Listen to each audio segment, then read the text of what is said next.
ಹಸ್ತಿರಾವತಿಯ ರತ್ನ ಸಿಂಹಾಸನದೊರಗಿಸಿಕೊಟ್ಟ ಭೂಮಾತೆಯೇ ನಮೋ ನಮಃ.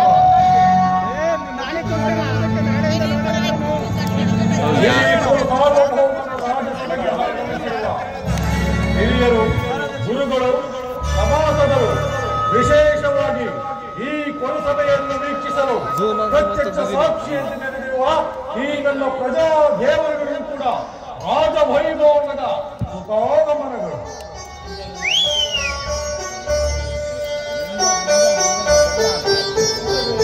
ಗಂಗಾ ನದಿಯಲ್ಲಿ ಒಂದೇ ಭಾರದಿಂದ ಇಬ್ಬಾಗ ಮಾಡಿದ ಮಹಾವೀರ ಹಸ್ತಿನಾವತಿಯ ರತ್ನ ಸಿಂಹಾಸನಕ್ಕೆ ಆಜೀವ ಪರ್ಯಂತ ಕಾವಲುಗಾರನಾಗಿರುತ್ತೆಂದು ವಚನವಿತ್ತ ನನ್ನ ತಾತ ಭೀಷ್ಮಾಚಾರ್ಯ ಈ ಕುರು ಸಭಾಂಗಣದಲ್ಲಿ ಸದಾ ಕೇಸರಿಯಂತೆ ಕಣ್ವರಿಸುತ್ತಿರುವ ನನ್ನ ಗುರುಗಳಾದ ದ್ರೋಣಾಚಾರ್ಯರು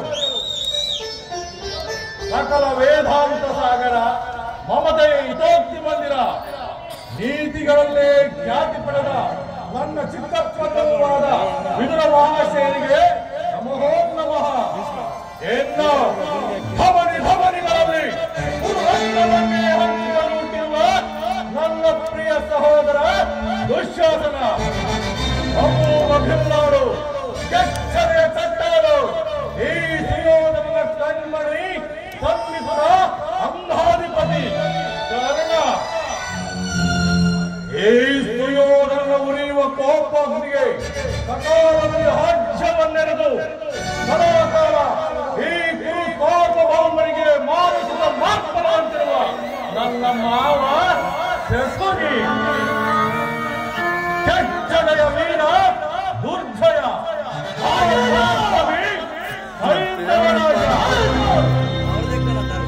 ಇಡೀ ಜಗತ್ತಿನಲ್ಲಿ ಇಂತಹ ವೀರ ರತ್ನಗಳನ್ನು ಪಡೆದಿರುವ ಸಾಮ್ರಾಜ್ಯ ಮತ್ತೊಂದಿಲ್ಲ. ಅದು ಇದ್ದಿದ್ದೇ ಆದರೆ ಈ ಸುಯೋಧನ, ಈ ಹಸ್ತಿನಾವತಿಯ ರತ್ನ ಸಿಂಹಾಸನ.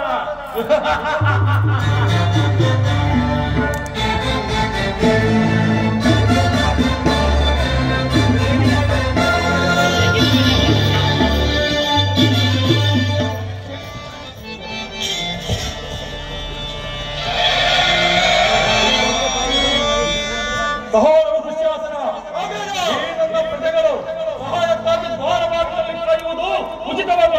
ಕೂಡಲೇ ಅವರಿಗೆ ಪ್ರತ್ಯೇಕ ಆಸರೆ ಏರ್ಪಾಡಾಗಲಿ.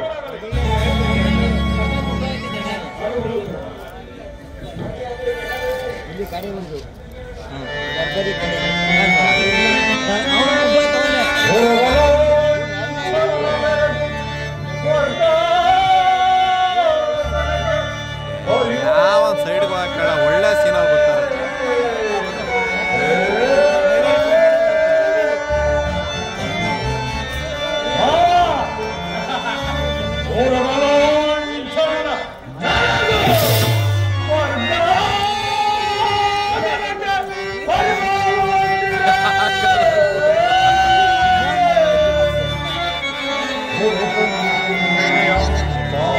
ಹಳ್ಳ ಬಿಡಕ್ ತುಂಬ ಕೂತ್ಕ.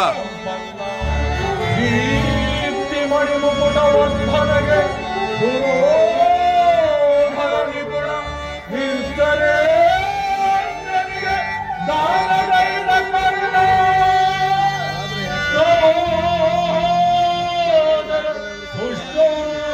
ದುಷ್ಟೋಸನಾದಿಗರಿರಂ ಗೆಳೆಯರಿಗೆ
ನಿಮ್ಮನ್ನು ರಾಜಸಭೆಗೆ ಆಹ್ವಾನಿಸಿದ್ದಕ್ಕೆ ಕಾರಣ ಇಷ್ಟೇ.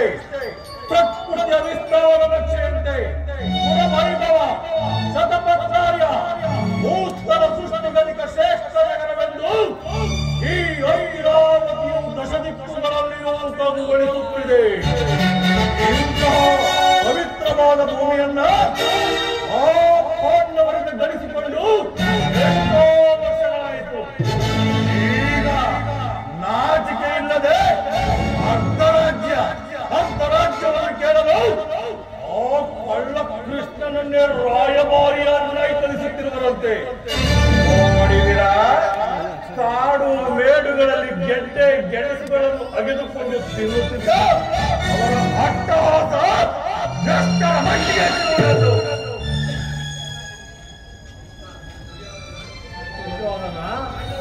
ಪಾಂಡವರಿಗೆ ಕೊಡಬೇಕಾದ ರಾಜ್ಯವನ್ನು ಕೊಟ್ಟು ನೀನು ಸುಖದಿಂದ ಬಾಳು. ಇದೆಲ್ಲವೂ ಸೌಖ್ಯವಲ್ಲವೇ ತಾತ? ಯುದ್ಧ ಅದಕ್ಕೆ ನಾನು ಸದಾ ಸಿದ್ಧ. ದೀಕ್ಷಾಬದ್ಧ. ಈಗ ನನ್ನ ಬಳಿ 11 ಹಕ್ಷವರ್ಣಿ ಸೈನ್ಯವೇ ಇದೆ. ಅದರ ಹಿಡಿತಕ್ಕೆ ಸಿಕ್ಕವರು ಒದಗಿದ ಆನೆಯ ಕಾಲಿಗೆ ಸಿಕ್ಕ ಬಾಳೆಯ ಹಣ್ಣಿನಂತೆ ನುಸಿಗುಂದಾಗಿ ಹೋದರು. ಶಾಸನ ಆ ಪಾಂಡವರ ರಣಯಜ್ಞವನ್ನು ಪ್ರಾರಂಭಿಸಲು ಸರಿಯಾದ ಕರ್ಮೋಪದೇಶಕರು ನಾನು ಮತ್ತು ಕಣ್ಣನಲ್ಲವೇ ಪೂಜ್ಯರಾದ ಭೀಷ್ಮ ದ್ರೋಣಾದಿಗಳ ಕಣ್ಣೆದುರಿಗೆ ಬೆಳೆದ ನಮಗೇಕೆ ವಿಚಾರ?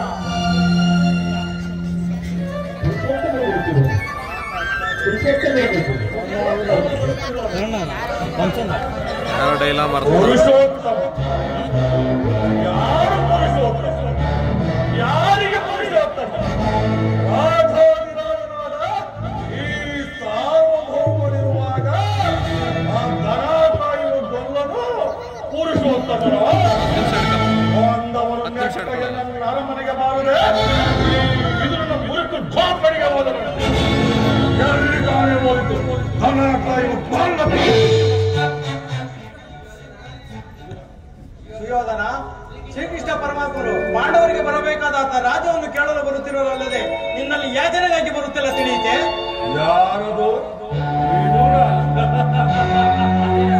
ಪಾಂಡವರಿಗೆ ಕೊಡಬೇಕಾದ ಅರ್ಧರಾಜ್ಯದ ವಿಚಾರವನ್ನು ಅಖಂಡ ಪಡೆದುಕೊಂಡಕ್ಕೆ ಚಕ್ರವರ್ತಿಯಾದ ನಾನು ನಿನ್ನನ್ನು ಕಿರಿದುಕೊಳ್ಳಬೇಕಾ?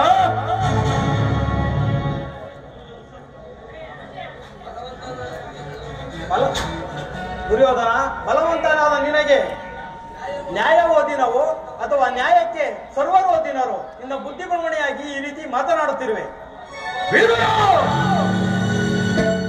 ವೀರನಿಂದ ಪರಿಣಿತನಾದ ನನಗೆ ಇವನ ಹಿರಿಯರು ಪೂಜ್ಯನೆಂದು ಗೌರವಿಸಿದ ಮಾತ್ರಕ್ಕೆ ಇಲ್ಲಿ ಮೀರಿ ಮಾತನಾಡುತ್ತಿರುವುದನ್ನು ಕೂಡಲೇ ಸಭೆಯಿಂದ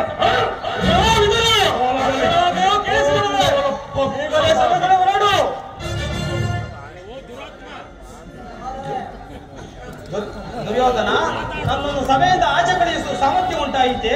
ಅವಿವೇಕಿ, ಶ್ರೀಕೃಷ್ಣ ಪರಮಾತ್ಮನನ್ನು ನಿಂದಿಸುವ ನಿನ್ನ ನಾಲಿಗೆಗೆ ಹುಳ ಬೀಳುವುದು. ಹೇಳುವುದು ಕೇಳು. ಹಿಂದೆ ದ್ರೌಪದಿಗೆ ವಸ್ತ್ರಾಪರಣ ಮಾಡಿದ ಕಾಲದಲ್ಲಿ ಭೀಮಸೇನನು ಮಾಡಿದ ಪ್ರತಿಜ್ಞೆಯಂತೆ ಅವರ ಗದೆಯಿಂದ ನಿನ್ನನ್ನು ಕೊಲ್ಲುವಾಗ ತಡೆಯಬೇಕು ಎಂದು ಇಟ್ಟುಕೊಂಡಿದ್ದ ಈ ಬಿಲ್ಲನ್ನು ಈ ಕೂಡಲೇ ಮುಗಿದು ಬಿಸಾಡುವೆನು. ಪ್ರಮಾದವಾಯಿತು ಸುಯೋಧನ. ಪೂಜ್ಯನಾದ ವಿದುರನನ್ನ ಕೀಡು ಮಾಡಿ ಅವರ ಸರ್ವೋತ್ತಮವಾದ ಬಿಲ್ಲಿನ ಸಹಾಯವನ್ನು ಕಳೆದುಕೊಂಡೆಯಲ್ಲ ಕರ್ಣ. ಸುಯೋಧನ, ನೀನು ಅಂಜುವುದೇ? ಆತನ ಶಿರವ ಧರಣಿಗೆ ಉರುಳಿಪೆನೆನು ಸಪಥವನಾಂತು. ಕರ್ಣ, ದುರದೋ ಆತನ ಶಿರವ ಧರಣಿಗೆ ಉರುಳಿಪೆನೆನು ಸಪಥವನಾಂತು. ಮಹೇಶ್ವರ ಕುವರನ ಮೆಚ್ಚಿ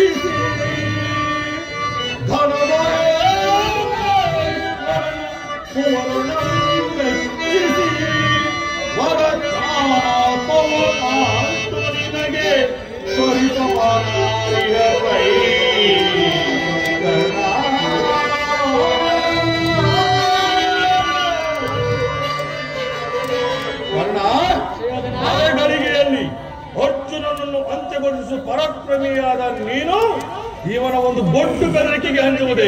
ಅವನು ಎಂದು ತಾನೇ ಬಿಲ್ಲನ್ನಾಗಲಿ ಆಯುಧವನ್ನಾಗಲಿ ಹಿಡಿದು ರಣರಂಗದಲ್ಲಿ ಹೋರಾಡಿದ್ದಾನೆ ಹೇಳು.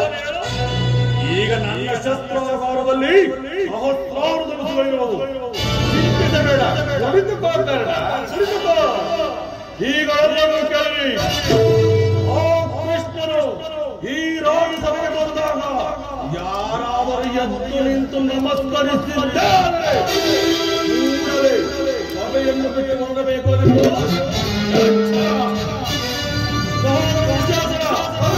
ಎಲ್ಲಿ ನಮ್ಮ ಸೈನ್ಯಾಧಿಕಾರ ಪಟ್ಟಿಸಿದವಾಗಿರುತ್ತದೆ ತೆಗೆದುಕೊಂಡ ಅಂದು ನಾನು ಸಹಾಯಾಚರಣೆ ದ್ವಾರಕ್ಕೆ ಹೋಗಿದ್ದಾಗ ಆ ಕೃಷ್ಣನು ಚಕ್ರವರ್ತಿಯಾದ ನನ್ನನ್ನು ದ್ವಾರ ಬಾಗಿಲನ್ನು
ಭೀಷ್ಮ ದ್ರೋಣಾದಿಗಳು ಎದ್ದು ನಮಸ್ಕರಿಸಿದರು. ಈ ಮದೋನ್ಮತ್ತನಾದ ದುರ್ಯೋಧನನು ಖಂಡಿತು ಸಹ ನೋಡದೆ ಹಾಗೆಯೇ ಕುಳಿತಿರುವನಲ್ಲ. ಇರಲಿ, ಈ ನನ್ನ ಪಾದದಿಂದ ಭೂಮಿಯನ್ನು ಮೆಟ್ಟಿ ತಾನಾಗಿ ಎದ್ದು ಬಂದು ನಮಸ್ಕರಿಸುವಂತೆ ಮಾಡಬೇಕು. ಯೋಗ ಮಾಯೆ, ಜಾಗೃತಳಾಗು.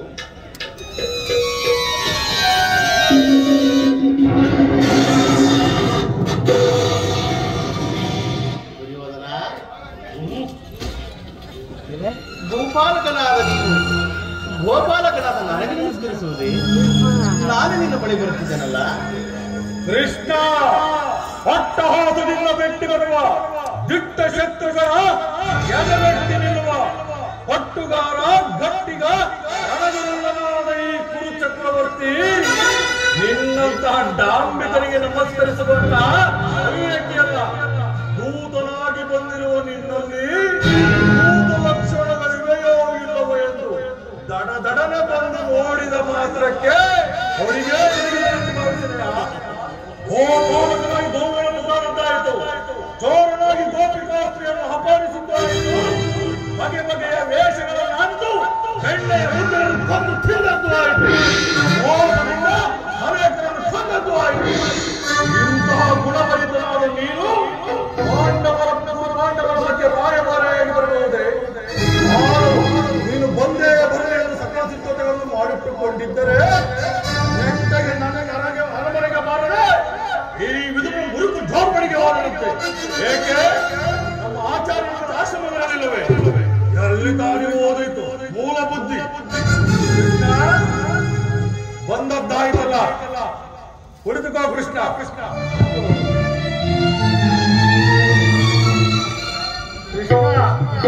ನಿನಗೆ ಈ ನರ್ತನವೆಂದರೆ ಗುಣಪ್ರಿಯ ಅಲ್ಲವೇ? ಇರಬಹುದೇನೋ? ಇರಬಹುದೇ, ಇದ್ದೇ ಇದೆ. ನೋಡಿ ಬೇಸರಿಸುವ ನೀನು ಇಂದು ಈ ನಲ್ಲರ ಮನೆಯ ರಾಜ ವೈಭೋಗದಲ್ಲಿ ನಡೆಯುವ ರಾಜ ನರ್ತನ ನೋಡಿ ಮನಸ್ಸಂತೋಷ ಪಡಿಸಿಕೊಳ್ಳುವಂತೆ ಹಿಡಿದುಕೊಂಡವರೇ ಬರೀ ಕೈ ಹಾಕ್ಲಿಲ್ಲ ಕಾಣಲ್ಲ.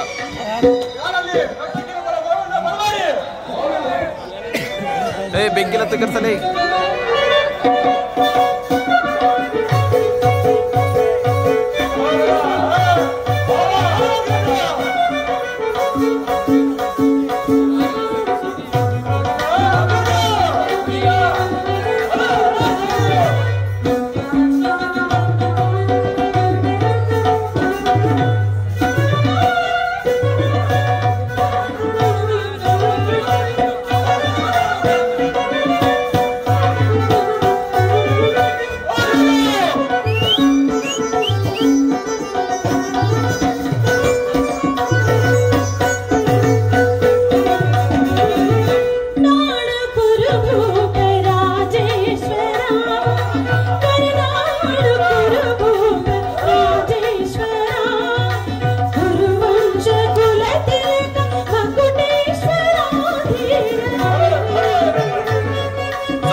ವಹಿವಾಟು ದುಶ್ಯಾಸನ.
ಕ್ಷಮಿಸಿ ಮಹಾಪ್ರಭು. ಮತ್ತೊಮ್ಮೆ ಹೇಳಿ. ಭೀಮನಿಗೆ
ನರ್ತಕಿಯರಿಗೆ 3 ಸುವರ್ಣಗಳನ್ನು ಕೊಟ್ಟು ಗೌರವದಿಂದ ಕಳುಹಿಸಿಕೊಡು. ಭಲೆ ಭಲೆ ನರ್ತಕಿಯರಿ. Catch it.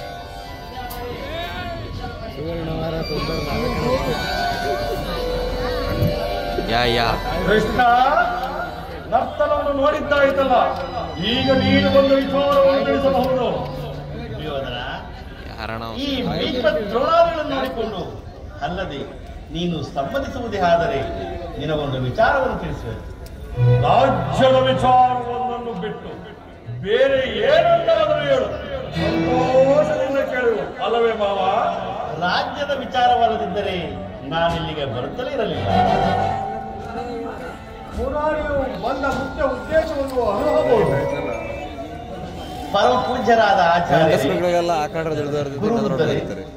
ಗೌರವ ಪಕ್ಷೀಯರೇ, ಈ ದಿನ ನಾನು ಪಾಂಡವರ ರಾಯಭಾರಿಯಾಗಿ ಬಂದಿರುವೆನು. ಅವರು ಕಳುಹಿಸಿರುವ ಸಂದೇಶವನ್ನು ನಿಮ್ಮಗಳ ಮುಂದಿಡುವುದು ನನ್ನ ಅಭಿಮತ. ಕುರು ಪಾಂಡವರ ಭವಿಷ್ಯ ರಾಜ್ಯ ಕಾರ್ಯಗಳ ವ್ಯವಸ್ಥೆಯು ಈಗ ಈ ಮಂದಿರದಲ್ಲಿ ನಿರ್ಣಯಿಸಲ್ಪಡಬೇಕಾಗಿರುವುದರಿಂದ ನಾನು ನಿಮ್ಮ ಮುಂದಿಡುವ ಪ್ರಶ್ನೆಯನ್ನು ಅನುಗ್ರಹಿಸಿ ಗಮನಿಸಬೇಕಾಗಿ ಬೇಡುತ್ತೇನೆ. ಈ ವಿಷಯದಲ್ಲಿ ಉಪೇಕ್ಷೆ, ಪಕ್ಷಪಾತ, ಅಸಂಬದ್ಧ ಪ್ರಲಾಪ, ಆತುರ ಇನ್ನು ಮುಂತಾದ ಭಾವನೆಗಳನ್ನು ತ್ಯಜಿಸಿ ತೀರ್ಪು ನೀಡಬೇಕಾಗಿದೆ.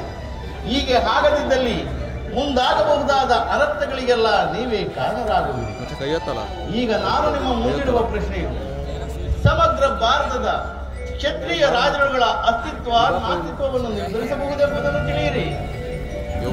ಪವಿತ್ರವಾದ ಈ ಭರತ ಭೂಮಿಯನ್ನು ಶಾಂತಿ ಎಂಬ ಅಮೃತದಿಂದ ಅಭಿಷೇಕ ಮಾಡುವಿರೋ ಅಥವಾ ಭಯಂಕರ ರಕ್ತಪಾತದಿಂದ ಈ ಮಾತೃ ಭೂಮಿಯನ್ನು ತೋರಿಸುವಿರೋ, ಈ ಇವೆರಡರಲ್ಲಿ ಒಂದನ್ನು ನಿರ್ಣಯಿಸಲ್ಪಡಬೇಕಾಗಿದೆ. ಸ್ನೇಹಶೀಲರು ಧರ್ಮನಿಷ್ಠರೂ ಆದ ಪಾಂಡವರು ತಮ್ಮ ಪ್ರತಿಜ್ಞೆಯಂತೆ ವನವಾಸ ಅಜ್ಞಾತವಾಸವನ್ನು ಮುಗಿಸಿದರಂತೆ ಇನ್ನು ನಿಮ್ಮ ವಾಗ್ದಾನದಂತೆ ನೀವು ನಡೆದುಕೊಳ್ಳಿ. ಬಾಲ್ಯದಲ್ಲಿ ನೀವು ಅವರ ಮೇಲೆ ತೋರುತ್ತಿದ್ದ ದೀರ್ಘ ವೈರತ್ವವನ್ನು ಮರೆಯಲು ಪಾಂಡುನಂದನರು ಸಿದ್ಧರಿರುವರು. ಲಾಕ್ಷ ಗೃಹದಹನ, ವಿಷಭೋಜನ, ಕಪಟದ್ಯೂತ ಇದೆಲ್ಲಕ್ಕಿಂತ ಹೆಚ್ಚಿನದಾಗಿ ತುಂಬಿದ ರಾಜ್ಯಸಭೆಯಲ್ಲಿ ದ್ರೌಪದಿಯ ವಸ್ತ್ರಾಪಹರಣ, ಇಂತಹ ಮಹಾಪಾಪವನ್ನು ಮನ್ನಿಸಿ ನ್ಯಾಯವಾಗಿ ಅವರಿಗೆ ಸಲ್ಲಬೇಕಾದ ಅರ್ಧ ರಾಜ್ಯಕ್ಕಾಗಿ ನಿಮ್ಮಲ್ಲಿ ಯಾಚಿಸುತ್ತಿರುವಾಗ ಈ ಸುಸಮಯವನ್ನು ವ್ಯರ್ಥಗೊಳಿಸದೆ ಶಾಂತಿ ಸಂಧಾನಗಳಿಗೆ ಪ್ರಯತ್ನಿಸಿ ಅವರ ಸಂದೇಶದೊಡನೆ ನನ್ನ ಸಂದೇಶವನ್ನು ಸೇರಿಸಿದ್ದೇನೆ. ಮುಂದಿನ ವಿಚಾರಗಳು ಕರ್ತವ್ಯಗಳನ್ನು ನಿರ್ಧರಿಸುವುದು ಪ್ರಾಜ್ಞರಾದ ನಿಮ್ಮೆಲ್ಲರಿಗೂ ಸೇರಿದ್ದು.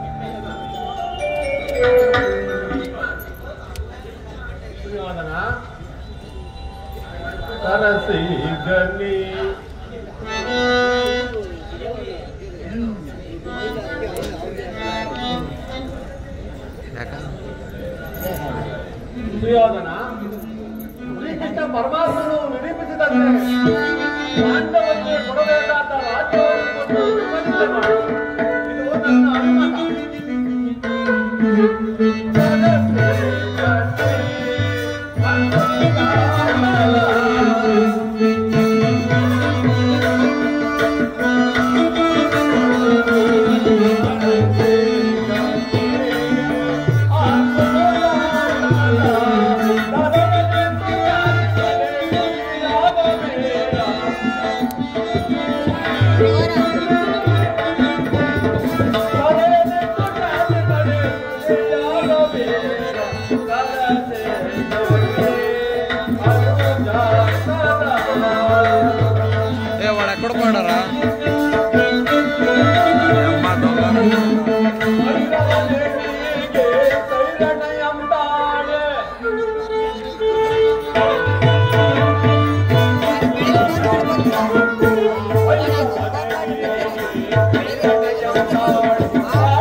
ಈ ರಾಜ್ಯದಲ್ಲಿ ಸುಖದಿಂದ ಶಾಂತಿಯಿಂದ ಬಾಳು ಇದು ನನ್ನ ಅಭಿಮತ.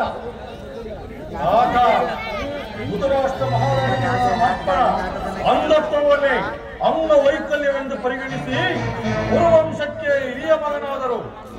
ಅವನನ್ನು ಅಧಿಕಾರದಿಂದ ಬದಿಗಿಟ್ಟು ಕಿರಿಯವನಾದ ಒಂದು ಚಿಕ್ಕಪ್ಪನಿಗೆ ಪಟ್ಟ ಕಟ್ಟಿಬಿಟ್ಟಿರಿ. ಹೇಗೆ ಪಾಂಡುರಾಜನ ಇಡೀ ದೇಹ ರೋಗಗ್ರಸ್ತವಾಗಿರುವುದು ನಿಮಗೆ ಅಸಮರ್ಥತೆ ಎನಿಸಲಿಲ್ಲವೇ? ಅಂಗವೈಕಲ್ಯ ಎನಿಸಲಿಲ್ಲವೇ? ಹೋಗಲಿ, ಪಟ್ಟ ಕಟ್ಟಿಯಾದ ಮೇಲೆ ನೆಟ್ಟಗೆ ಇಲ್ಲಿಯೇ ಇದ್ದು ಆಳ್ವಿಕೆ ಮಾಡುವುದನ್ನು ಬಿಟ್ಟು ಭಕ್ತಿಯರ ಜೊತೆ ಪಲ್ಲಂಗ ನಾಟ ಮಾಡಲು ಹೋಗಿ ಶಾಪಗ್ರಸ್ತರಾಗಿ ಸತ್ತ. ಈಗ ಆ ಪಾಂಡುರಾಜನ ಮಕ್ಕಳ ಮೇಲೆ ಅಪ್ಪನಿಲ್ಲ ಎಂಬ ಅನುಕಂಪ ಉಕ್ಕಿ ಅವರು ಮರವಹಿಸಿ ಮಾತನಾಡುತ್ತಿದ್ದೀರಾ? ಆತ ಅನುಕಂಪದಿಂದ ಸಾಮ್ರಾಜ್ಯವನ್ನು ಮುನ್ನಡೆಸಲು ಸಾಧ್ಯವಿಲ್ಲ. ಅರಸತ್ವದ ಗುಣಗಳಿರಬೇಕು. ಆ ನಿನ್ನ ಪಾಂಡವರಿಗೆ ರಾಜ್ಯವಾಳುವ ಆಕಾಂಕ್ಷೆ ಇದೆ ಹೊರತು ಅರಸತ್ವದ ಗುಣಗಳಿಲ್ಲದ ನರಸತ್ತವರು. ಶ್ರೀಯೋಧನ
ಕೊಡಬೇಕಾದ ಅರ್ಧ ರಾಜ್ಯವನ್ನು ಕೊಟ್ಟು ನೀವಿಬ್ಬರು ಅನ್ಯೋನ್ಯದಿಂದ ಸುಖವಾಗಿರಬೇಕೆಂಬುದೇ ನನ್ನ ಅಭಿಮತ.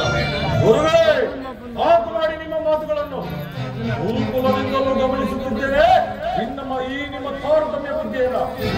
ಮಾತೆತ್ತಿದರೆ ಪಾಂಡವರು ಪಾಂಡವರು ಪಾಂಡವರು.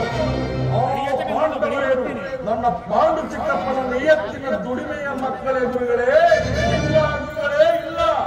ಒಬ್ಬೊಬ್ಬರು ಒಂದೊಂದು ದೇವಿಯ ವರಪ್ರಸಾದದಿಂದ ಜನಿಸಿದವರು. ಅವರನ್ನು ಈ ನನ್ನ ಕುರು ರಕ್ತವನ್ನು ಹಂಚಿಕೊಂಡ ಹುಟ್ಟಿದ ಅಂಗೀಕರಿಸಲೇ ಒಪ್ಪಿ ಮುಂದಾಗಲೇ ರಾಕುಮಾರಿ ನಿಮ್ಮ ಮಾತುಗಳನ್ನು. ಯಾರದು ಚಿಕ್ಕಪ್ಪನು ಹೀಗಿರಿಯಳು ನೀನು ಒಬ್ಬರು ಜಗದೇಕ ನೀರಿಗೆ ವಿವೇಕ. ನಡೆಯಲಿ ನಡೆಯಲಿ ನಿಮ್ಮ ಅರಣ್ಯ ರೋದನ. ಹೌದು ದುರ್ಯೋಧನ, ನನ್ನದು ಅರಣ್ಯ ರೋದನವೇ. ಹೇಳುವೇನು ಕೇಳು.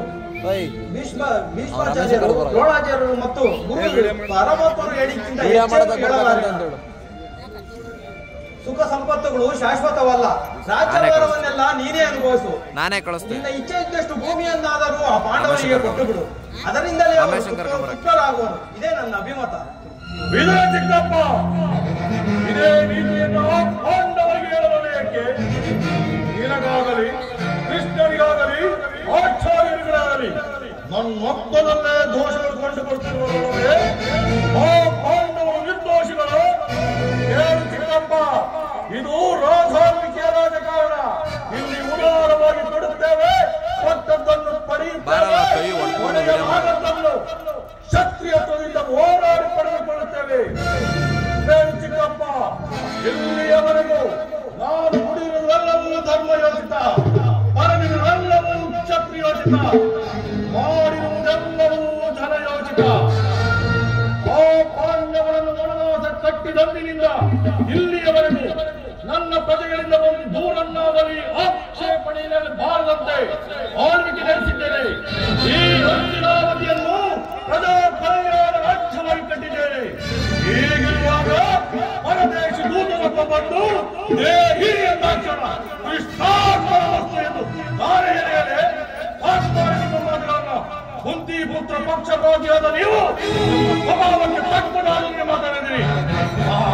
ಕೃಷ್ಣ ಪರಮಾತ್ಮ ನಿನ್ನ ದೌತ್ಯ ಕಾರ್ಯವನ್ನು ಬಹುಶ್ಲಾಘನೀಯವಾಗಿ ನಡೆಸಿದೆ. ಅಭಿಮಂಡಲವೇ ಭಾಗವಹಿಸಿ ಸದಾಭೇದವಾಗಿ ದಿಕ್ಕುಗಳು ಹಬ್ಬರಿಸಲಿ. ನವಪ್ರಯಾಗತ ಚಂಡಮಾರುತ ಬರತಕ್ಕಂಥ ಸಿಡಿದು ನಿಲ್ಲಲಿ. ಕೊಳ್ಳು ಮಾತುಗಳಿಗೆ ಒಡಂಬಡುವುದಲ್ಲ ಈ ಸಾಮ್ರಾಜ್ಯೋಧನ. ಕೃಷ್ಣ, ನಿನ್ನ ಅನೀತಿ ಕಾರ್ಯಗಳು, ಕುಟಿಲ ನೀತಿಗಳು, ಕುತಂತ್ರಗಳು ನನಗೇನು ಹರಿಯದೆಂದು ಭಾವಿಸಿದೆಯಾ?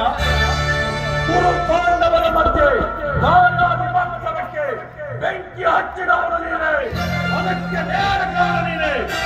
ಬಂಧುಗಳ ಮಧ್ಯ ಭಕ್ತ ದೇಶವನ್ನು ತಂದಿಟ್ಟು ಅಮೋಷ ಮಾಡುವುದು ನಿನ್ನ ಜಾಯಮಾನಕ್ಕೆ ತಂದ ಸಂಪ್ರದಾಯ. ನೀನು ಕಾಲಿಟ್ಟರೆ ಕುಹಕ, ಕೈ ಇಟ್ಟರೆ ಕುತಂತ್ರ, ಕಣ್ಣಿಟ್ಟರೆ ಕಪಟ, ಮನವಿಟ್ಟರೆ ಎಲ್ಲ ಮೋಸ. ಪರಿಸ್ಥಿತಿ ಬಿಗಡಾಯಿಸುವುದೇ ತಡ. ಮೌಢಾಯಿಸಿಕೊಂಡವನೇ ಭಲೆ ಭಲೆ ಎಂದು ಪುಜಾ ಕಟ್ಟಿ ಬೆನ್ನಲ್ಲಿರಿದು ಕಾಯುವಾಗ ಸಾಂಪಾರ ಎನ್ನುವಂತಹ ಮಾಯಾವಿ ಮಾಂತ್ರಿಕ ಯಕ್ಷಿಗಾರ ನೀನು. ನನಗೆ ಗೊತ್ತ ಕೃಷ್ಣ, ನಿನಗೆ ದೊರೆಯಾಗಿ ಆಳುವುದಕ್ಕಿಂತ ನನ್ನಂತಹ ದೊರೆಗಳನ್ನು ಆಳುವುದು ನಿನಗೆ ಬಹು ಪ್ರಿಯವಾದ ವಿಚಾರವೆಂದು, ಈ ವ್ಯಾಮೋಹವು ನನ್ನಲ್ಲಿ ನಡೆಯುವುದಿಲ್ಲವೆಂದು ಆ ಪಾಂಡವರನ್ನು ಆಶ್ರಯಿಸಿದ್ದೀಯಾ? ನೀನೇ ಆಶ್ರಯಧಾಮನಂತ ಬೀಗುತ್ತಿದ್ದೀಯಾ? ಓಹೋ, ಏನೋ ಒಳಿತು ಮಾಡಿಬಿಡುವಂತೆ ಅಲ್ಲಿಂದ ಇಲ್ಲಿಗೆ, ಇಲ್ಲಿಂದ ಅಲ್ಲಿಗೆ ಗುರು ಪಾಂಡವರ ಮಧ್ಯೆ ಎತ್ತಿ ಕಟ್ಟಿ ಅವರಿಗವರೇ ಬರಿದಾಡಿಕೊಂಡು ಕಾಯುವಂತೆ ಮಾಡುತ್ತಿದ್ದೀಯಾ? ಕೃಷ್ಣ, ಇವೆಲ್ಲವೋ ಪಾಂಡವರು ನಡೆಯಬಹುದು. ಈ ಸಾಮ್ರಾಜ್ಯದಲ್ಲಿ ಮಾತ್ರ ಸಾಧ್ಯವಿಲ್ಲ. ಇದು ಶುದ್ಧ ಶುದ್ಧ ಕ್ಷತ್ರಿಯರ ರಕ್ತ. ಸ್ವಾಭಿಮಾನ ಶೂನ್ಯತೆ ಕೊರಕಲಿರಲ್ಲ ಕೃಷ್ಣ, ಕೊರಕಲಿರಲ್ಲ. ಅಲ್ಲ ಕೃಷ್ಣ, ದ್ವಾರಕ ನಗರವನ್ನು ದೊರೆಯಾಗಿ ಆಳಿದ ನೀನು ರಾಜನಾಗಿದ್ದವನು ಈ ಸಾಮ್ರಾಜ್ಯವನ್ನು ಸಮಭಾಗ ಮಾಡಲು ಬಂದಿರುವೆಯಲ್ಲ. ಎಲ್ಲ ಬಲ್ಲವನ್ನೆಂದು ತಿಳಿದ ನಿನಗಾಗಲಿ ರಾಜ್ಯಾಕಾಂಕ್ಷೆ ಗೊತ್ತಿರುವ ಪಾಂಡವರಿಗಾಗಲಿ ರಾಜಾಳ್ವಿಕೆಯಲ್ಲಿನ ರಾಜಧರ್ಮದ ಪಂಚಾರಿಗಳಿವೆ. ಕೃಷ್ಣ, ರಾಜಾಳ್ವಿಕೆಯಲ್ಲಿ ರಾಜಧರ್ಮದಂತೆ ಒಂದು ಸಾಮ್ರಾಜ್ಯ ಅಥವಾ ಅದರ ಒಂದು ಅಂಗರಾಜ್ಯ ಇನ್ನೊಂದು ರಾಜ್ಯಕ್ಕಾಗಲಿ ರಾಜನಿಗಾಗಲಿ ದಕ್ಕಬೇಕಾದರೆ ಅದನ್ನು ಯುದ್ಧವನ್ನು ಮಾಡಿಯೇ ದಕ್ಕಿಸಿಕೊಳ್ಳಬೇಕು. ಎಲ್ಲ ತಿಳಿಯದಂತೆ ಬಂದು ನುಡಿದ ಈ ನುಡಿಗಳನ್ನು ನುಂಗಿಕೊಂಡು ಈ ಸಾಮ್ರಾಜ್ಯವನ್ನು ಸಮಭಾಗ ಮಾಡಿಕೊಳ್ಳಲು ನಾನು ಈ ಸಾಮ್ರಾಜ್ಯದ ಸಾಮಾನ್ಯ ಪ್ರಜೆಯಲ್ಲ, ಈ ಸಾಮ್ರಾಜ್ಯವನ್ನು ಮುನ್ನಡೆಸುತ್ತಿರುವ ಯುವರಾಜ.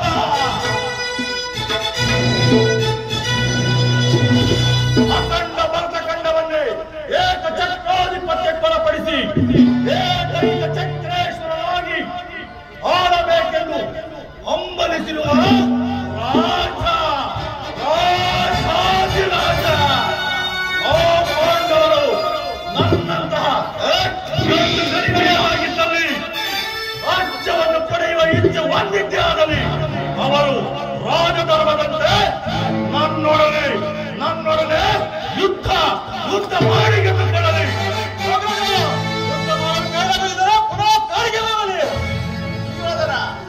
ಇಷ್ಟೊಂದು ಅಪಮಾನವೇ? ಇದು ನಿನ್ನ ದುರಾಗ್ರಹದ, ದುರಾಂಕಾರದ, ದುರಾಶಯದ, ದುರಾಭಿಮಾನ. ವಿಚಾರ ಮಾಡು ಗೌರವೇಶ್ವರ.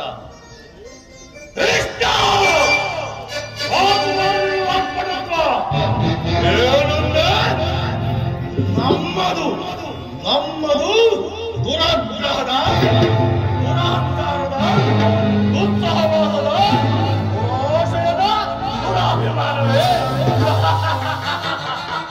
ಆಗಲ್ಲ. ನಾನು ಹೇಳುವುದು ಕೇಳು. ಈ ಕೌರವರನ್ನೇ ತಡೆಬಡಿಯಬೇಕೆಂದರೆ ಅವನಿಂದ ಹೊಟ್ಟೆ ಮಾತ ಭಂಡ ಭೀಮ. ಅದು ದುರಾಗ್ರಹ. ಓ ಕೈಕವೀರನಾದ ಈ ನನ್ನ ಪ್ರಾಣ ಮಿತ್ರ ಕರ್ಣನನ್ನೇ ಒಲಿಸಬೇಕೆಂದರೆ ಆ ನಿನ್ನ ಶಿಖಂಡಿ ಪಾತ್ರ ಅದು ದುರಹಂಕಾರ. ಹೋಗಿ ನಿನ್ನಂತಹ ಸ್ವಾಭಿಮಾನಿ ಸುನಿತುಳ ಕಪಟಿಯ ಸ್ನೇಹವನ್ನು ಬೆಳೆಸಿದರಲ್ಲವೇ ಆ ಪರಮಾಂಡವನು. ಅದು ದುಸ್ಸಹವಾಸ. ದುರ್ಯೋಧನ ದುಶ್ಯಾಸನವನ್ನು ಕುಡಿಗೈದು ಅಖಂಡ ಭರತಖಂಡದಲ್ಲೇ ತಮ್ಮ ದೊಡ್ಡ ಪತಾಕೆಯನ್ನು ಹಾರಿಸಬೇಕೆಂದು ಅವಳಿಸುತ್ತಿರಲ್ಲವೇ ಆ ನಿನ್ನ ಹೇಳಿ ಪಾಂಡವರು. ಅದು ದುರಾಶಯ. ನಾವೇ ಸಮರ್ಥರು, ನಾವೇ ಜಯಶಾಲಿಗಳು, ನಾವೇ ಕೃಷ್ಣನ ಪರಮ ಭಕ್ತರು ಎಂದು ತಮಗೆ ತಾವೇ ತೋರಿಸಿಕೊಳ್ಳುತ್ತಿರುವಲ್ಲವೇ ಅದು ದುರಭಿಮಾನ. ಹೆಚ್ಚೇನು ಕೃಷ್ಣ, ನೀವಾರು ಏನೇ ಹೇಳಿದರು ಈ ದುರ್ಯೋಧನ ನಿರ್ಧಾರ ಚಲಿಸಲಾಗದು. ಮೇರು ಪರ್ವತದಂತೆ ಸುಮ್ಮನೆ ಕಂಡ ಶೋಷಣೆಯಿಂದ ಪ್ರಯೋಜನವಿಲ್ಲ. ನೀನಿನ್ನು ಬಂದ ದಾರಿಯನ್ನೇ ಜಾತಿಯಿಂದಲೇ ರಾಜ್ಯವನ್ನು ಸಂಪಾದಿಸಬೇಕೆಂಬ ಧರ್ಮನಂದನ ಧರ್ಮವನ್ನು ಮೂರು ಲೋಕವೇ ಕೊಂಡಾಡುವುದು. ರುದ್ರಾಂಶ ಸಂಬೋಧನಾದ ಭೀಮಸೇನನ ಪರಾಕ್ರಮವು ಪರಶಿವನಲ್ಲಿ ಹೋರಾಡಿ ಪಾಶುಪದಾಸ್ತ್ರ ಪಡೆದ ವೀರ ಅರ್ಜುನ. ಇನ್ನು ಮಾತೃ ಕುಮಾರರಾದ ನಕುಲ ಸಹದೇವರನ್ನು ಸಾಮಾನ್ಯರೆಂದು ಭಾವಿಸಬೇಡಿ. ಅವರುಗಳ ಪರಾಕ್ರಮವು ನಿಮ್ಮವರ ಜ್ಞಾಪಕದಲ್ಲಿರಲಿ. ಆ ಪಾಂಡವರನ್ನು ಮಹಾಪರಾಕ್ರಮಿಗಳಂತೆ ಹೊರತಿರುವೆಯಲ್ಲ ಕೃಷ್ಣ. ಆ ಪಾಂಡವರು ನೀನು ಹೇಳುವಂತಹ ಪರಾಕ್ರಮಿಗಳೇ ಆಗಿದ್ದಲ್ಲಿ ನಿನ್ನನ್ನು ಸಂಧಾನಕಾರನಾಗಿ ಕಳಿಸುತ್ತಿದ್ದರೆ ಯುದ್ಧದ ಸಂದೇಶವನ್ನು ಕಳಿಸುತ್ತಿದ್ದರು. ಅವರ ಪರಾಕ್ರಮಗಳೆಂತವೆಂಬುದನ್ನು ನಾನು ಹೇಳುವನು ಕೇಳು. ಆ ಕೈಲಾಗದ ಏಡಿ ಧರ್ಮರಾಯ ಸಾತ್ವಿಕರಂತೆ ವೇಷ ಧರಿಸಿ ಇಡೀ ಲೋಕವನ್ನೇ ವಂಚಿಸುತ್ತಿರುವ ಮಹಾನಯ ವಂಚಕ. ಇನ್ನು ಆ ನಿನ್ನ ಹೊಟ್ಟೆಮಾಕ ಭಂಡ ಭೀಮ ಬಂಡಿ ಹಣ್ಣವನ್ನು ತಿಂದು ಮಂಡಪಕರ ಕಾಡು ಮನುಷ್ಯನ ಹಿಡಿದ ಕೀಚಕಾದಿಗಳನ್ನು ಕೊಂದ ಮಾತ್ರಕ್ಕೆ ಅವನು ಅಜಯನು. ಕೀಚಕನನ್ನು ಅವನೇ ಕೊಂದ ಎನ್ನುವುದಕ್ಕೆ ನೋಡಿದವರಾರು. ಒಂದು ವೇಳೆ ಕೊಂದಿದ್ದರು ಕಪಟ ನಾಟಕ ಸೂತ್ರಧಾರಿ ನಿನ್ನ ಕುಡಿಯೋಪಾಯದಿಂದ ಇಂತಹ ಕೊಲೆಪಾತಕನು ಸಾವಿರ ಹಾರಗಳ ಬಲಗೊಳ್ಳವನು. ಹಾಗಿದ್ದಲ್ಲಿ ಈ ನನ್ನ ಪ್ರಿಯ ಸಹೋದರ ಆ ನಿನ್ನ ಪಾಂಚಾಲಿಯ ಶಯನಾಗೃಹಕ್ಕೆ ನುಗ್ಗಿ ಗುರಿಯನ್ನು ಹಿಡಿದು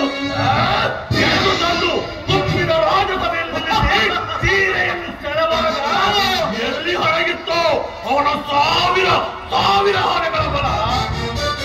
ಇನ್ನು ಓ ನಿನ್ನ ಶಿಖಂಡಿ ಪಾರ್ಥ ಕಾಲಿಗೆ ಗೆಜ್ಜೆ ಕಟ್ಟಿ ಕೈಗಳಿಗೆ ಬಲೆಯ ತೊಟ್ಟು ಸ್ತ್ರೀಯಂತೆ ವೇಷ ಧರಿಸಿ ಹೆಣ್ಣಿಗರಂತೆ ಹೆಜ್ಜೆ ಹಾಕುತ್ತಾ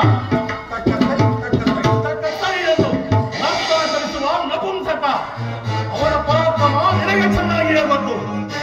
ಇನ್ನು ಆ ಮಾತೃ ಕುಮಾರರಾದ ನಕುಲ ಸಹದೇವರು ಅವರು ಈಗ ತಾನೇ ಕೊಂಡು ಬಿಡುತ್ತಿರುವ ಪುಟ್ಟ ಬಾಲಕರು. ಅದರಲ್ಲಿ ಒಬ್ಬ ಅಶ್ವಪಾಲಕ, ಇನ್ನೊಬ್ಬ ಕೃಷ್ಣ ನಿನ್ನಂತಹ ಗೋಪಾಲಕ.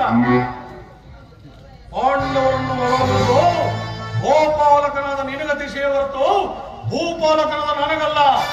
ಕೃಷ್ಣ, ಇಲ್ಲಿಯವರೆಗೂ ನಿಮ್ಮವರ ಪರಾಕ್ರಮಗಳನ್ನೇ ಹೊಗಳಿದೆಯಲ್ಲ, ಈಗ ನಾನು ಹಾಗೂ ನನ್ನವರ ಪರಾಕ್ರಮಗಳನ್ನು ಹೇಳುವನೆ ಕೇಳು. ವಿಖ್ಯಾತ ಆಕ್ರಮಣ ಭುಜಮಲ್ಲ ಪೃಥ್ವಿಯ ಬಾಧಾಕ್ರಮಣ ಅನುಕೂಲ ಚಿತ್ತಿಸುವ ಪ್ರತ್ಯಕ್ಷ ಪಾಲಾಕ್ಷ ಈ ದಕ್ಷ ಸುಯೋಧನನು ಸಾಹಸಿಯೋ ಅಥವಾ ನನಗೆದರಿ ಕಾಡು ಮೇಡುಗಳಲ್ಲಿ ಅಲೆಯುವ ಅವರು ಸಾಹಸಿಗಳು. ಇನ್ನು ಆ ನಿನ್ನ ಹೊಟ್ಟೆಬಾಗ ಭಂಡ ಭೀಮನ ಗುಂಡಿಗೆಯನ್ನು ತೀರಿ ಬಿಸಿ ರಕ್ತ ಕುಡಿಯಲು ಸದಾ ಸಿದ್ಧನಾಗಿರುವ ನನ್ನ ಪ್ರಿಯ ಸಹೋದರ ಆ ನಿನ್ನ ಪ್ರಿಯ ಪಾರ್ಥನ ಶಿರವನ್ನು ಛೇದಿಸಿದಾಗಿ ಕುಮಾರಸ್ವಾಮಿಯನ್ನೇ ಮೆಚ್ಚಿಸಿ ಕಾಲ ಧನುಸ್ಸು ಎಂಬ ಧನುಸನ್ನು ಪಡೆದ ಮಾವೀರ ಕರ್ಣ. ಇನ್ನು ನಿನ್ನ ತಂತ್ರಗಳಿಗೆ ಪ್ರತಿತಂತ್ರಗಳನ್ನು ಆ ಕ್ಷಣಕ್ಕೆ ಅರೆದು ನಮಗೆ ಸಹಕರಿಸುತ್ತಿರುವ ನನ್ನ ಮಾವ ಶಕುನಿ. ಇನ್ನು ನನ್ನ ಗುರುಗಳಾದ ದ್ರೋಣಾಚಾರ್ಯರು, ಇವರು ಸಮಸ್ತ ಕೌರವ ಪಾಂಡವರಿಗೆ ಅಸ್ತ್ರ ಶಿಕ್ಷಣವನ್ನು ಹೇಳಿಕೊಟ್ಟ ಗುರುಗಳು. ಅವರ ಪರಾಕ್ರಮ ಇಡೀ ಜಗತ್ತಿಗೆ ಗೊತ್ತು. ಇನ್ನು ನನ್ನ ತಾತ ಭೀಷ್ಮಾಚಾರ್ಯ, ಇವರೇನಾದರೂ ಧನುರ್ಧಾರಿಯಾಗಿ ನಿಂತು ಬಿಟ್ಟರೆ ಈ ಭೂಲಂಗಳಲ್ಲೇ ಅವರನ್ನು ಸೋಲಿಸತಕ್ಕ ವೀರ ಮತ್ತೊಬ್ಬರಿಲ್ಲ. ಕೃಷ್ಣ, ಮತ್ತೊಬ್ಬರಿಲ್ಲ. ಇಷ್ಟೇ ಸಾಕು. ಕನ್ನಡ ಸೂತ್ರಧಾರಿ, ಇವೆಲ್ಲವೂ ನಿನಗೆ ತಿಳಿದಿರುವ ವಿಚಾರವೇ. ಆದರೂ ಇಂತಹವರ ಪರಾಕ್ರಮದ ಮುಂದೆ ಆನಿನ ಪಾಂಡವರು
ಅವರು ಮಾಡಿರುವ ಯುದ್ಧವನ್ನು ಕೃಷ್ಣ ಈ ಗೋಪಿಗಾದರೆ ನನ್ನ ಹೇಳೋನು ತಿಂದರು ಎಣ್ಣೆ ಮುದ್ದೆಯೂ ಅಲ್ಲ. ನಾವೇನು ಬಳೆಯನ್ನು ತೊಟ್ಟಿಲ್ಲ, ಇದು ಹೊಂದಿ ಬಂದಿಲ್ಲ.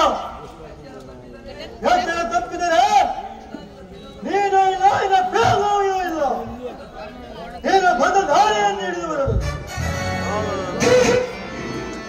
ಕೃಷ್ಣ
ರಾಜೇಂದ್ರ, ಸಂಧಿಯ ಕಾಲದಲ್ಲಿ ಶಾಂತಿಯನ್ನು ಅಪೇಕ್ಷಿಸುವುದು ಈ ವೃದ್ಧರಿಗೆ ಸ್ವಾಭಾವಿಕವಾದುದು, ನಮ್ಮಂತ ಕ್ಷತ್ರಿಯ ವೀರರಿಗಲ್ಲ.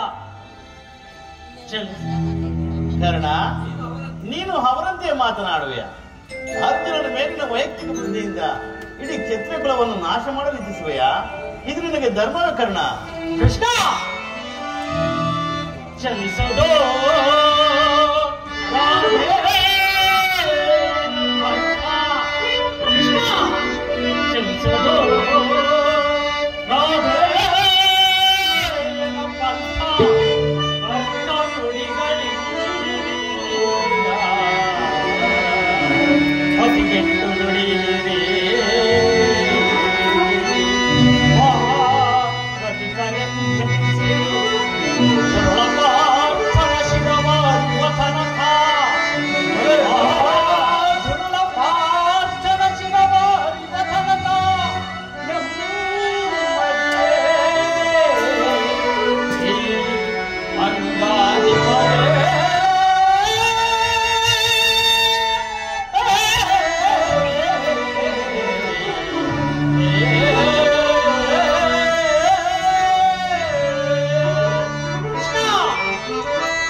ನಿನ್ನ ಪ್ರಾಣ ಮಿತ್ರ ಅರ್ಜುನ ಪಕ್ಷಪಾತ ಬುದ್ಧಿಯಿಂದ ಅರ್ಧ ರಾಜ್ಯವನ್ನು ಕೇಳಲು ಬಂದೆಯಲ್ಲವೇ ಯದುಪತಿ? ಈ ನಾನು ಜೀವಿಸಿರುವ ತನಕ ಈ ನನ್ನ ಸ್ವಾಮಿಗಾಗಿ ನನ್ನ ತರುಣಗಳನ್ನು ಅರ್ಪಿಸುವ ನನ್ನ ಈ ಕೃತ್ರಿಮ ಸಂಧಾನಕ್ಕೆ ಖಂಡಿತವಾಗಿಯೂ ಒಪ್ಪುವುದಿಲ್ಲ. ಅದೇ ಅಂಗಾಧಿಪತಿ, ಇಲ್ಲಿ ಧರ್ಮ ನುಡಿಗಳಿಂದ ಯಾದವ ಗುಂಡಣೆಯ ಕಂಠವು ಬಿಗಿದಂತಾಯಿತು. ಮೇಲೆ ಮೀರಿತು. ಮನೋನ್ಮತ್ತರಾದ ಇವರೊಡನೆ ಮಾತನಾಡುವುದೇ ಅನಿಸಿದ. ಆದರೂ ಒಂದು ಮಾತನ್ನೇಳವನ್ನು ಕೇಳು.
ಒಂದು ಸಾರಿ ಈ ಗುರು ಹಿರಿಯರು, ಬಂಧುಗಳು, ಸಹೋದರರು ಇವರನ್ನೊಮ್ಮೆ ದೃಷ್ಟಿಸಿ ನೋಡು.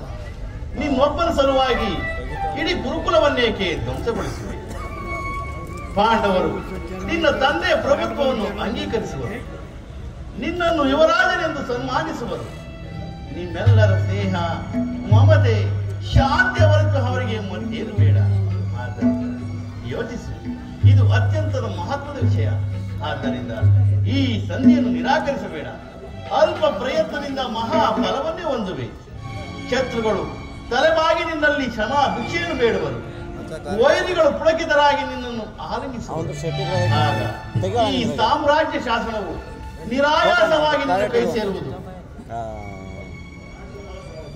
ಪಾಂಡುನಂದರೊಡನೆ ಸಮಾನುಭಾವದಿಂದ ಪ್ರಜಾಪಾಲನೆಯ ಪವಿತ್ರ ಯಜ್ಞದಲ್ಲಿ ನಿಂದು ದೀಕ್ಷಿತನಾಗು. ಆಗ ವಿಶ್ವ ಜಗತ್ತಿಗೆ ಅಪ್ರತಿಮನಿಸಿದೆ. ಮಾನವ ಲೋಕವು ನಿನ್ನನ್ನು ಆದರ್ಶ ನರಪತಿ ಎಂದು ಕರೆಯುವುದು. ಪಾಂಡವರಿಗೆ ಈ ರಾಜ್ಯದ ಮೇಲಿರುವ ಹಕ್ಕನ್ನು ಒಪ್ಪಿಕೊಳ್ಳದಿದ್ದರೆ ಹೋಗಲಿ, ಅವರ ಈ ಇಷ್ಟವನ್ನಾದರೂ ನೆರವೇರಿಸಿ ಸಂಧಿಗೆ ಸಮ್ಮತಿಸು. ದಾನವ ವಿಜಯಿ ಯದುಪತಿಯು ಕೇವಲ ಪಾಂಡವರ ಸಲುವಾಗಿ ಅಲ್ಲ, ಸಲುವಾಗಿ, ನಿಮ್ಮಗಳ ಸಲುವಾಗಿ ಮುಂದೊದಗುವ ಭೀಕರ ಯುದ್ಧದಲ್ಲಿ ಮಾನವ ಕೋಟೆಯನ್ನು ಉದ್ಧರಿಸುವ ಸಲುವಾಗಿ ಇಂದು ನಿನ್ನಲ್ಲಿ ಸಂಧಿ ಭಿಕ್ಷೆಯನ್ನು ಬೇಡುವೆನು. ಭಿಕ್ಷಾ ಪ್ರದಾನ ಮಾಡು ಪರಮೇಶ್ವರ. ಇದರಲ್ಲಿ ನನ್ನ ಅಪರಾಧವೇನಿದೆ ರಾಜ? ಪಾಂಡವ ಜೂಜಾಡಿ ರಾಜ್ಯ ಕೋಶಾದಿಗಳನ್ನು ಕಳೆದುಕೊಂಡದ್ದು ನನ್ನ ತಪ್ಪೆ. ಸತ್ಯ ಪರಿಪಾಲನೆಗಾಗಿ ವನವಾಸ ಮಾಡಿದುದು ಅಧರ್ಮದ ಕಾರ್ಯವೋ? ಹೇಳುವ ಈ ವಿಸ್ತಾರವಾದ ಸಾಮ್ರಾಜ್ಯವನ್ನು ಶಾಸನ ಮಾಡಲು ಈ ಸಾಮ್ರಾಟ್ ಸುಯೋಧನವಾಗಿ ಯಾರಿಂದಲೂ ಸಾಧ್ಯವಿಲ್ಲ. ಪಾಂಡವರು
ಕೂಡಿಗಾಗಿ ಕಾದು ಕಾದು ಕುಳಿತರಲ್ಲ, ಅದು ಭಿಕ್ಷೆ. ವಿರಾಟ ನಗರದಲ್ಲಿ ಇಡೀ ಅನ್ನಕ್ಕಾಗಿ ಅಲೆದು ಸತ್ತರಲ್ಲ, ಅದು ಭಿಕ್ಷೆ. ಅಸ್ತ್ರಶಸ್ತ್ರಾಸ್ತ್ರಗಳನ್ನು ದೇವಾನುದೇವತೆಗಳನ್ನು ಬೇಡಿ ಪಡೆಯಲ್ಲ, ಅದು ಭಿಕ್ಷೆ. ಇಂತಹ ಧರ್ಮ ವೀರುಗಳಾದವರ ಕೈಯಲ್ಲಿ ಈ ವಿಪುಲವಾದ ಸಾಮ್ರಾಜ್ಯವನ್ನು ಒಪ್ಪಿಸುವ ಅಪಮಾನ ಕೃಷ್ಣ ನನ್ನಿಂದಾಗಲು. ಯುದ್ಧದ ಭಯವನ್ನು ತೋರುವ ಜನಾರ್ದನ, ಯುದ್ಧವು ಕ್ಷತ್ರಿಯ ಧರ್ಮ, ಅರ್ಥ, ಕಾಮ, ಮೋಕ್ಷ ಮತ್ತು ಜೀವನದ ಏಕಮಾತ್ರ ಸಾಧನೆ. ಕ್ಷತ್ರಿಯನು ಯುದ್ಧದ ಸಲುವಾಗಿ ಎಂದಿಗೂ ಭಯಪಡಲಾಗದು, ಭಯಪಡುವುದಿಲ್ಲ. ಸ್ಥಿರನಾದ ದುರ್ಯೋಧನ, ನಿನ್ನ ಅಭಿಷ್ಟವು ಯುದ್ಧವಾದರೆ ಅಗತ್ಯವಾಗಿ ಅದನ್ನೇ ಹೊಂದುವೆ. ಆದರೆ ಇದು ನಿನ್ನ ಯುದ್ಧವಲ್ಲ, ಭಯಂಕರ ಆತ್ಮಹತ್ಯೆ. ಭಾಷೆಯ ಗುರುಕುಲದ ಕಳಂಕ ಸ್ವರೂಪನೇ, ನಿನ್ನ ಅಪರಾಧಗಳೇನೆಂದು ಕೇಳುವೆಯಾ? ನಿನ್ನ ಅಪರಾಧಗಳು ಅಗಣ್ಯ. ಹಿಂದೆ ರಾಜಸೂಯಾಗದಲ್ಲಿ ಪಾಂಡವರ ಸಂಪತ್ತನ್ನು ನೋಡಿ ಕೊರಗಿದ ನೀನು ಈ ನೀತಿ ಶಕುನಿಯ ಸಲಹೆಯಂತೆ ಯುಧಿಷ್ಠಿರನು ಕಪಡ ಜೊತೆ ಕಳೆದನ್ನು ಮರೆತೆಯ?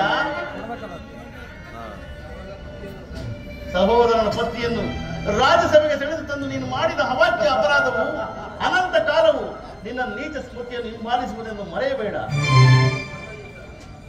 ಧರ್ಮನಿಷ್ಠರು ಸ್ನೇಹಶೀಲರೂ ಆದ ಬಂಧುಗಳ ಮೇಲೆ ನೀನು ಜಗಜ್ಜನ್ಯವಾದ ದೇಹಿ ವೃತ್ತಿಯನ್ನೇ ತೋರಿದೆ. ವಾರಣಾವತಾರದ ಅರಗಿನ ಮನೆ, ಏಕಚಕ್ರದಲ್ಲಿ ಕುಂತಿಗಾದ ಭಂಗ, ವಿಷಪ್ರಶಾನ, ಸರ್ವಬಂಧ ಇವೆಲ್ಲವನ್ನು ಮರೆತೆಯ? ಭೀಷ್ಮ ದ್ರೋಣಾದಿ ಗುರುಜನರ ಮಾತನ್ನು ನಿರಾಕರಿಸಿ ಅನ್ಯಾಯಾಚರಣೆಯಲ್ಲಿ ಪ್ರವೃತ್ತರಾದ ನಿನಗೆ ಶ್ರೇಯಸ್ಸು ಕೀರ್ತಿ ಎಂದಿಗೂ ಲಭಿಸದು. ಈಗಲಾದರೂ ನನ್ನ ಮಾತನ್ನು ಕೇಳಿ ಪಾಂಡವರಿಯಾದ ರಾಜ್ಯವನ್ನು ಕೊಟ್ಟರೆ ಸರಿ. ಎಲ್ಲವನ್ನು ಅವರೇ ಅಪಾರಿಸುವರು.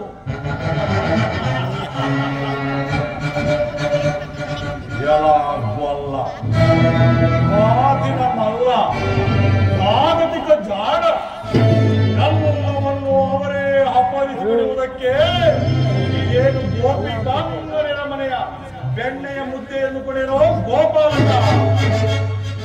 ಈ ಸಾಮ್ರಾಜ್ಯವನ್ನು ಹಂಚಿಕೊಂಡು ಆಳುವುದಕ್ಕೆ ಐವರಿಗೆ ಹಂಚಿ ಹೋದ ಆ ದ್ರೌಪದಿಯಂತ ಭೋಜ್ಯ ವಸ್ತು ಎಂದುಕೊಂಡೇನೋ? ಬೇಡಿ ನಿನ್ನಂತನ್ನು ಕಳಿಸಿ ಬೇಡಿ ಪಡೆಯುವುದಕ್ಕೆ ಈ ರಾಜ್ಯವನ್ನು ಭಿಕ್ಷಾಟನೆ ಎಂದುಕೊಂಡೇನೋ ಕೃಷ್ಣ? ಇದು ರಾಜಧರ್ಮವನ್ನೇ ಉಸಿರಾಗಿಸಿಕೊಂಡಿರುವ ಕುರು ವೀರರಿಂದ ಸಂರಕ್ಷಿತವಾದ ಕುರು ಸಾಮ್ರಾಜ್ಯ.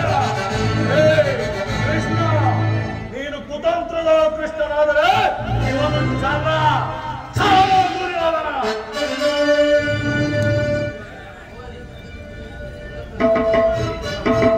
ಇಂದ್ರಪ್ರಸ್ಥಾದಿ 5 ಬ್ರಾಹ್ಮಣದಾರ ಪುಡಯ್ಯ. ಪಾಂಡವರು ಅಷ್ಟರಲ್ಲಿ ತೃಪ್ತಪಡುವರು. 5 ಊರುಗಳೇಕೆ ಕೃಷ್ಣ? ಹಿಂದೆ ಭಿಕ್ಷೆ ಬೇಡುತ್ತಿದ್ದರಲ್ಲ, 50 ಊರುಗಳೇ ಸಿದ್ಧವಾಗಿರು. ಅಲ್ಲಿಗೆ ಹೋಗಲಿ. ಒಬ್ಬೊಬ್ಬರಿಗೂ ಒಂದೊಂದು ಭಿಕ್ಷಾ ಪಾತ್ರೆಯನ್ನು ನಾನೇ ಸ್ವಯಂ ಕೊಡಿಸುವೆನು. ದುರ್ಯೋಧನ, ನಮ್ಮ ಭೀಮಸೇನನು ಮಹಾಭರತ. ಅವನೇನಾದರೂ ಕುಪಿತನಾಗಿ ನಿಂತರೆ ಇಡೀ ಗುರುಕುಲವನ್ನೇ ಧ್ವಂಸ ಮಾಡಿಬಿಡುವನು. ಆದ್ದರಿಂದ ಅವನ ವಾಸಕ್ಕಾಗಿ ಒಂದು ಗ್ರಾಮವನ್ನಾದರೂ ಕೊಡೆಯ. ಏನಂದೆ ಕೃಷ್ಣ? ಇಲ್ಲಿ ಏನಂದೆ? ಮತ್ತೊಮ್ಮೆ ಹೇಳು. ನಮ್ಮ ಭೀಮಸೇನನ ವಾಸಕ್ಕೆ ಒಂದು ಗ್ರಾಮವನ್ನಾದರೂ ಕೊಡೆಯ ಎಂದು. ಕೇಳಿದಿರಾ ಈ ವಿಚಿತ್ರವಾದ ಮಾತುಗಳನ್ನ? ಆನಂದ ಕೊಡುವರಿ ಅಣ್ಣ ಭೀಮನಿಗೆ ಊರನ್ನು ಕೊಡಬೇಕಂತೆ ನಾನು ಒಂದು ಕೃಷ್ಣ, ಅದು ನಿನ್ನ ಭ್ರಮೆ.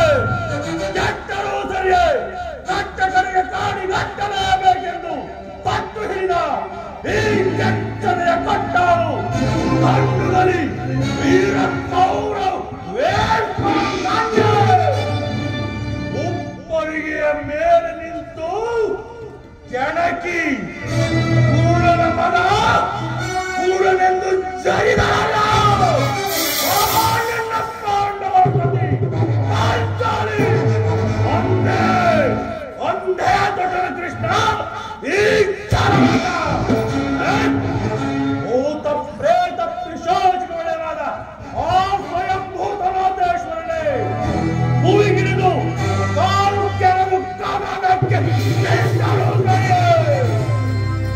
ಬಲಿಯ ಹಂಸದಿಂದ ಉದ್ಭವವಾದ ಕುರು ಸಾಮ್ರಾಜ್ಯದ ಈ ನನ್ನ ರತ್ನ ಸಿಂಹಾಸನ ರಕ್ತದ ಕೋಡಿಯಲ್ಲಿ ಕೊಚ್ಚಿ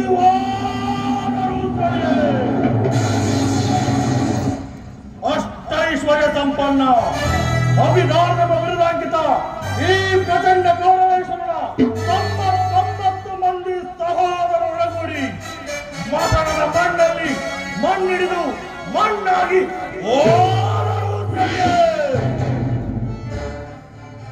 ಕೃಷ್ಣ ನೆಲವನ್ನು ಕೊಡೆ ಸ್ಥಳವನ್ನು ಬಿಡಿ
ಯುದ್ಧವನ್ನೇ ಸಂಕಲ್ಪಿಸಿಕೊಂಡು ಬಂದು ಬಹಿರಂಗದಲ್ಲಿ ಸಂಧಿ ಎನ್ನುವ ಈ ನಿನ್ನ ಮಾಯಾಜಾಲವನ್ನು ಅರಿಯದವನೆಂದು ಭಾವಿಸಿದೆಯಾ?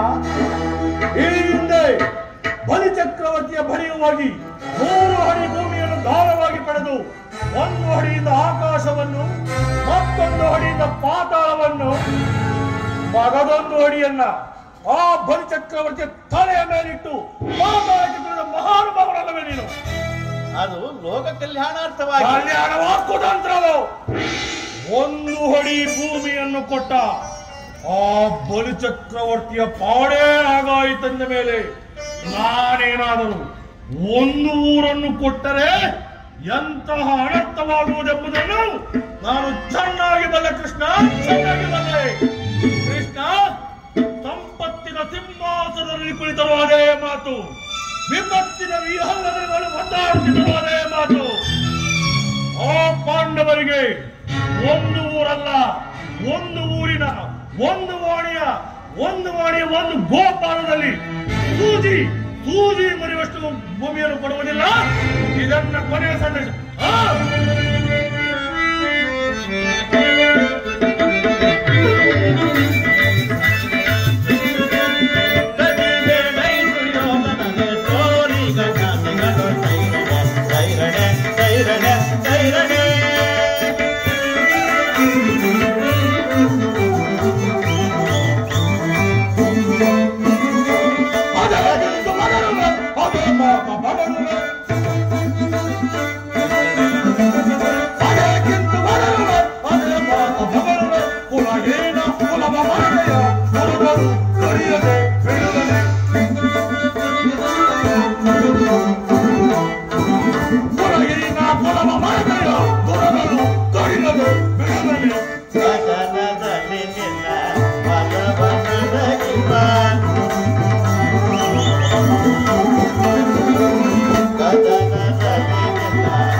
ಕಡೆಗೂ ನನ್ನ ಮಾತನ್ನು ತಿರಸ್ಕರಿಸಿಬಿಟ್ಟೆ ಕುರುಕುಲದ ಕಳಂಕ ಸ್ವರೂಪ. ಪುರಸ್ಕರಿಸಲಾಗದ ಸಂದೇಶವನ್ನು ತಿರಸ್ಕರಿಸುವುದೇ ಉಚಿತವೇ ಅಲ್ಲವೇ ಯಾದವ ಕುಲ ಕಳಂಕ ಸ್ವರೂಪನೇ?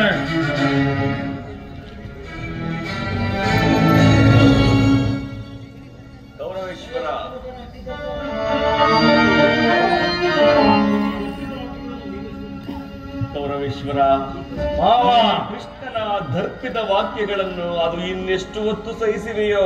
ಬಾ ಹೋಗೋಣ. ನಡೆ ಮಾವ.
ಹೇಗೆ ತದೇಕ ಚಿತ್ತರಾಗಿ ನೋಡ್ತಿದ್ರು ಸಮಯ ದೊರಕಿದರೆ ಇವರು ಎಂಥ ದ್ರೋಹ ಚಿತ್ತರಿಗೂ ಎದುರ್ಬೇಕಲ್ಲ.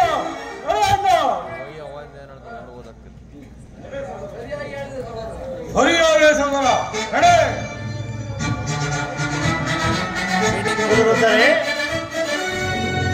ಈ ದುರ್ವರ್ತನನ್ನು ನೀವು ದಮನ ಮಾಡಲಾರದ